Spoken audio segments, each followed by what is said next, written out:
বন্ধন হয়ে উঠতে পারে। বিএনপির ভারপ্রাপ্ত চেয়ারম্যান জনাব তারেক রহমান দৃঢ়ভাবে বিশ্বাস করেন তরুণরাই দলের প্রকৃত চালিকা শক্তি। একটি আধুনিক গণতান্ত্রিক ও মানবিক বাংলাদেশ গঠনে তরুণদের সক্রিয় সম্পৃক্ততা অপরিহার্য।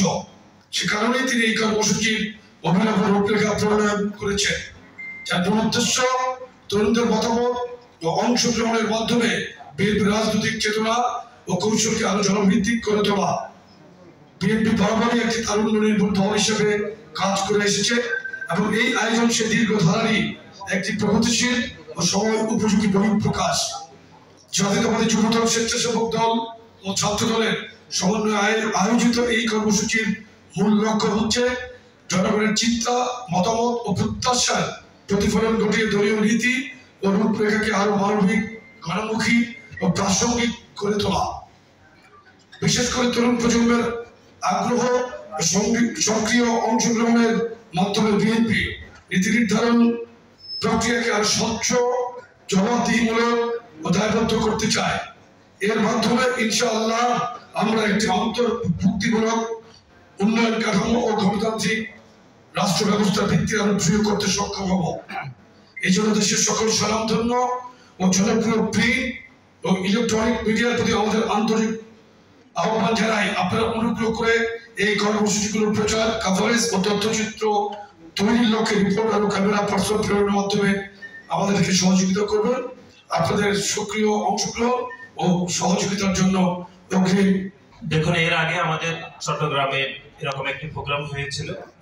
আমাদের যে সেমিনারটি এখানে অনুষ্ঠিত হবে, সেই সেমিনারে আমরা খুলনা বিভাগের বিভিন্ন ক্যাটাগরিতে বিভিন্ন শিক্ষার্থীদেরকে, বিশেষ করে তরুণ শিক্ষার্থীদেরকে আমরা অন্তর্ভুক্ত করতে চাই। তরুণ ডাক্তারদের, তরুণ ইঞ্জিনিয়ার, সাংবাদিক, মানবাধিক কর্মী, বিশেষ করে জুলাই এবং আগস্টে অনেকে আহত হয়েছেন, সেরকম আহতদের কয়েকজন, এবং যারা শহীদ হয়েছেন, শহীদদের পরিবার, সব বিভিন্ন সমাজের বিভিন্ন গুরুত্বপূর্ণ ব্যক্তিরা আমাদের এই সেমিনারে অংশগ্রহণ করবেন। আর যারা সেমিনারে বক্তব্য রাখবেন, ইতিমধ্যে আমাদের লিখিত বক্তব্যে বলা হয়েছে কারা সেমিনারে বক্তব্য রাখবেন। এর বাইরে আমাদের রাজনৈতিক অধিকার প্রতিষ্ঠার যে সমাবেশ, সেই সমাবেশে আমাদের খুলনা বিভাগ এবং বরিশাল বিভাগের বিভাগ থেকে যে কয়টি জেলা রয়েছে, সেই কয়টি জেলা থেকে আমরা আশা করতেছি কয়েক লক্ষ নেতাকর্মী আমাদের এই তারুণ্যের অধিকার প্রতিষ্ঠা সমাবেশে তারা যুক্ত হবেন। এবং এটি আমরা এই জন্যই করছি, সেটি হচ্ছে আপনারা জানেন যে গত কয়েক বছর ধরে, বিশেষ করে আপনারা জানেন যে বাংলাদেশে গত 3টি জাতীয় নির্বাচনে তরুণরা ভোট দিতে পারেনি, তরুণদের মতামত উপেক্ষিত করা হয়েছে। তার পরিপ্রেক্ষিতে জুলাই এবং আগস্টে সেই তরুণরাই তাদের নিজের জীবন বিলিয়ে তারা খুনি হাসিনাকে বিতাড়িত করেছে। সুতরাং সময় এসেছে তরুণদের মতামতকে প্রতিষ্ঠা করার জন্য এবং তরুণদের মতামতকে ইস্টাবলিশ করার জন্য আমাদের দলের ভারপ্রাপ্ত চেয়ারম্যান জনাব তারেক রহমান সবসময় তরুণদের মতামতকে প্রতিষ্ঠা করতে চান।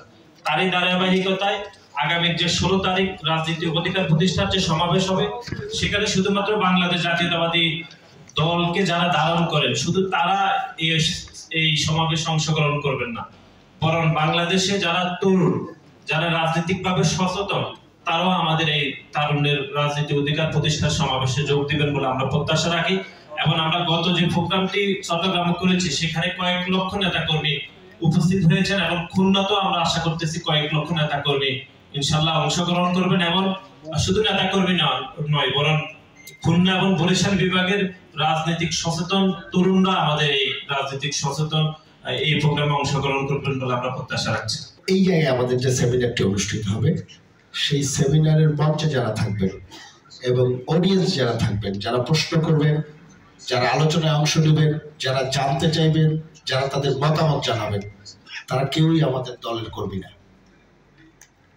তাদের কথাগুলো আমরা শুনবো, ভবিষ্যৎ বাংলাদেশ নিয়ে কি জানতে চাচ্ছে সেটি আমরা জানবো। আমাদের যে 30 দফার কর্মসূচি আছে, যেটিকে ভিত্তি করে আমরা সামনের বাংলাদেশ বিনির্মাণ করতে চাই। আমাদের ভারপ্রাপ্ত চেয়ারম্যান জনাব তারেক রহমান বলেছেন, এই 31 দফা উনি নিজেই বলেছেন এটি চূড়ান্ত কিছু না। আমাদের তরুণ প্রজন্ম, তরুণ ভাই বোনেরা যেভাবে চায় সেইভাবে প্রয়োজনে উনি বলেছেন এটি সংশোধন, সংযোজন, বিয়োজন হতেই পারে। তো আমরা আমাদের তরুণদের কাছ থেকে সেই তাদের ভাবনাগুলো জানতে চাই।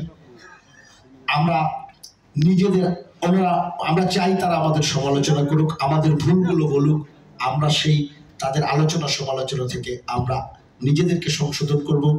রাজনৈতিক দল হিসাবে, একটি আদর্শ দল হিসাবে আমরা নিজেদেরকে তৈরি করার চেষ্টা করব এবং ভবিষ্যতে একটি ভালো দেশ, স্বপ্নের দেশ, যেটির জন্য অনেক মানুষ শহীদ হয়েছেন, অনেক মানুষ জীবন দিয়েছেন, সেই দেশটি নির্মাণের চেষ্টা করব। একইভাবে আপনারা চিটাগংয়ে যেমন লক্ষ্য করেছেন, এখানেও লক্ষ্য করবেন আমাদের সমাবেশে আমরা সকল শ্রেণী পেশা, ধর্ম, দল, মত নির্বিশেষে সব তরুণদেরকে আমরা আহ্বান জানিয়েছি, আপনারা আসেন, আপনাদের মতামত প্রকাশ করেন।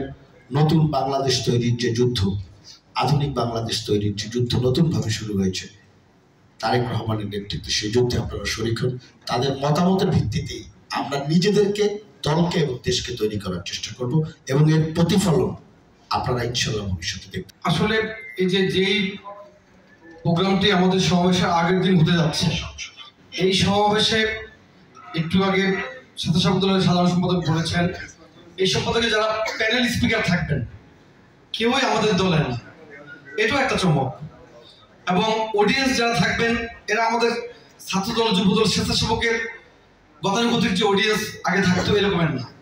এখানে বিভিন্ন শিক্ষা প্রতিষ্ঠানের, সেক্ষেত্রে মেডিকেল স্টুডেন্ট থাকতে পারে, সেক্ষেত্রে প্রকৌশলী বিশ্ববিদ্যালয়ের ছাত্ররা থাকতে পারে, মানে তরুণ ডক্টর থাকতে পারে, উকিল থাকতে পারে, সমাজের বিভিন্ন সাংবাদিক থাকবেন, সমাজের বিভিন্ন শ্রেণী পেশার যারা উদীয়মান, যারা তরুণ, যুবক এবং যারা এখন নতুন তুর্কি থাকতে পারে।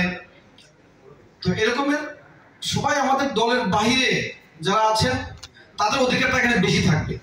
আর একটি বিষয় হচ্ছে, যে কোনো অনুষ্ঠানের চমক অ্যাডভান্স বললে ওই চমকটা থাকে না।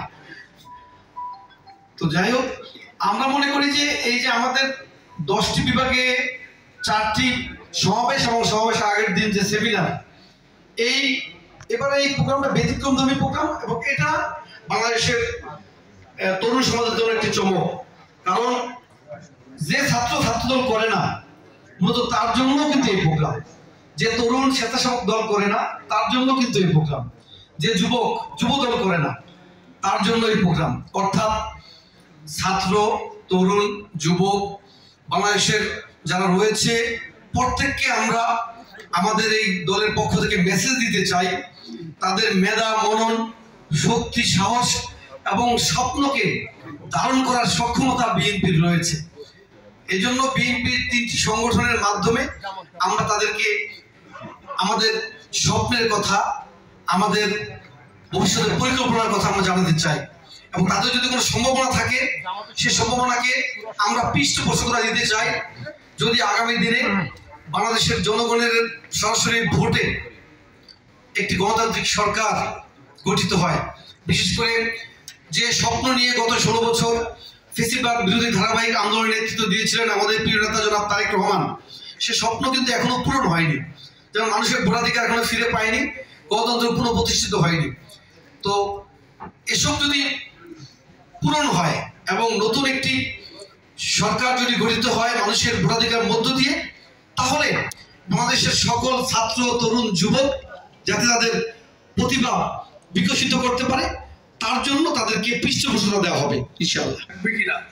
দেখেন, আপনি দেখেন যে আমাদের বিএনপির ভারপ্রাপ্ত চেয়ারম্যান জনাব তারেক রহমান 2007-এ ওনাকে অন্যায়ভাবে যখন মঈনুদ্দিন ফখরুদ্দিন সরকার গ্রেপ্তার করলো, নির্যাতন করলো, এরপরে উনি নির্বাচনে যেতে বাধ্য হলেন। নির্বাচন থেকে উনি একটা পর্যায়ে অসুস্থ অবস্থায় কিন্তু দলের হাল ধরলেন, বাংলাদেশের ফ্যাসিস্ট বিরোধী আন্দোলনে নেতৃত্ব দিলেন।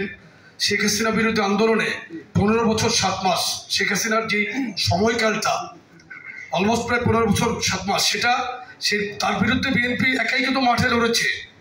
অন্য কোনো দল হয়তো একদিন দুদিন আন্দোলন করেছে আবার চলে গেছে, কিন্তু আমরা কিন্তু একদিনের জন্য মাঠের বাইরে ছিলাম না। শত নিপীড়ন, নির্যাতন, খুন, মামলার মধ্যে থেকে কিন্তু বিএনপি প্রতিনিয়ত মাঠেই ছিল ফ্যাসিস্টদের বিরুদ্ধে। যেই নেতা বা কর্মী 2013-14-তে খুন হয়েছে কিংবা পঙ্গু হয়েছে, তাদের পরিবারের পাশে কিন্তু প্রতিনিয়তই আমাদের ভারপ্রাপ্ত চেয়ারম্যান থাকছেন, খোঁজ খবর নিচ্ছেন, প্রতি ঈদে তাদের খোঁজ দিচ্ছেন, তাদের সমস্যায় তাদেরকে সহযোগিতা করছেন, এটা কি সম্পৃক্ততা না? আমাদের দল ভারপ্রাপ্ত চেয়ারম্যান মহোদয় উনি মুখে যেটা বলছেন অন্তরে সেটা বিশ্বাস করেন, কাজে সেটা করে প্রমাণ করেন। উনি তরুণদেরকে সম্পৃক্ত করেই বাংলাদেশকে এগিয়ে নিয়ে যেতে চাচ্ছেন। ইনশাল্লাহ বাংলাদেশের রাষ্ট্রীয় ক্ষমতায় বিএনপি দায়িত্ব পেলে, জনাব তারেক রহমান প্রধানমন্ত্রীত্ব দায়িত্ব পেলে উনি ইনশাল্লাহ বাংলাদেশকে সঠিক পথে নিয়ে যেতে পারবে না। এই যে ঝুঁকিপূর্ণ অবস্থা এখন বাংলাদেশ আছে, এটা তো আপনারা নিজেরাই বুঝতে পারছেন যে একটা মব তৈরি করে থানার ভিতরে কেউ ওসিকে মারছে কোনো গুপ্ত সংগঠনের নেতারা। আপনার একজন উপদেষ্টাকে গতকালকে মাথার মধ্যে বোতল মারলো, এটা তো কোনো রাজনৈতিক কালচার না। আমরা কিন্তু এই ধরনের রাজনীতি কখনোই প্র্যাকটিস করি নাই। এই যে এই অবস্থা থেকে জাতিকে পরিত্রাণ করার জন্য জনগণ নেতৃত্ব চাচ্ছে, সেই নেতৃত্ব ইনশাল্লাহ বিএনপি দিবে। আমরা আশা করি বিএনপি নেতৃত্বে বাংলাদেশের জনগণ তাদের ভোটের অধিকারকে ফেরত পাবে, যেটার জন্য আমাদের প্রিয় নেত্রী দেশনেত্রী বেগম খালেদা জিয়া অন্যায়ভাবে জেল কেটেছেন, নির্যাতিত হয়েছেন। প্রিয় নেতা জনাব তারেক রহমান উনি এই আন্দোলনের নেতৃত্ব দিয়েছেন। উনি বাংলাদেশের জনগণের পালস উনি কিন্তু ভালো বুঝতে পারছেন। উনি কিন্তু বলেছিলেন বাংলাদেশ যাবে কোন পথে, ফয়সালা হবে রাজপথে, সেটা রাজপথেই কিন্তু হয়েছে।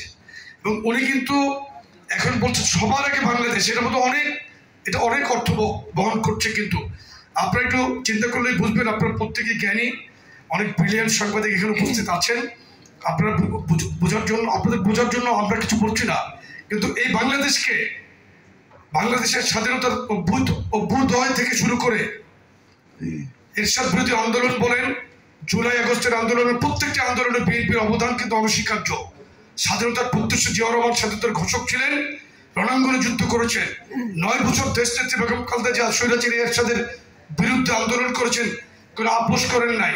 আপোষের চোরাবালিতে কিন্তু শেখ হাসিনা গিয়ে ৮৬ নির্বাচন করেছিল এবং তাদের সাথে খুব সম্ভবত ওই গুপ্ত সংগঠনও গিয়েছিল। আমরা কিন্তু যাই নাই, বিএনপি কিন্তু যায় নাই। এই জুলাই আগস্ট আন্দোলনে বিএনপির ভারপ্রাপ্ত চেয়ারম্যান জনাব তারেক রহমান 18 জুলাই ওনার ভেরিফাইড ফেসবুক পেজে কিন্তু উনি একটি স্ট্যাটাস আপলোড করেছিলেন, আপনারা দেখতে পারবেন। ওখানে কিন্তু উনি ক্লিয়ারলি স্ট্যাটাস দিয়েছিলেন যে জনগণের পাশে সকলকে দাঁড়ানোর জন্য, বিরোধী আন্দোলনে সকলকে ঐক্যবদ্ধ হয়ে মাঠে নামার জন্য উনি আহ্বান জানিয়েছিলেন। এবং 16 জুলাই থেকে 5 আগস্টের শেখ হাসিনা পতনের আগ পর্যন্ত উনি প্রতিনিয়তই আমাদের সাথে সার্বক্ষণিক জুম, স্কাইপে, হোয়াটসঅ্যাপে আমাদের সাথে যোগাযোগের করে আমাদেরকে নেতৃত্ব দিয়েছেন। আমরা তার নেতৃত্বে, তার নির্দেশনায় বাংলাদেশে রাজনৈতিক কর্মকাণ্ড, আন্দোলন প্রত্যেকটি সংগ্রামে সম্পৃক্ত ছিলাম। যুবদল, স্বেচ্ছাসেবক দল, ছাত্রদল। আমি পরিশেষে একটি কথা বলতে চাই, বাংলাদেশের মানুষ ইতিমধ্যে বিএনপির উপর আস্থা রেখেছে। বিএনপি পারবে বাংলাদেশকে এগিয়ে নিয়ে যেতে, যার প্রকাশ ইতিমধ্যে দেখেছেন দেশনেত্রী বেগম খালেদা জিয়ার চিকিৎসা শেষে বাংলাদেশে প্রত্যাবর্তনের দিন স্মরণীয় ঘটনার মাধ্যমে। ইনশাল্লাহ বাংলাদেশ অপেক্ষা করছে জনাব তারেক রহমানের জন্য। ধন্যবাদ সকলকে, আপনাদের সকলকে ধন্যবাদ।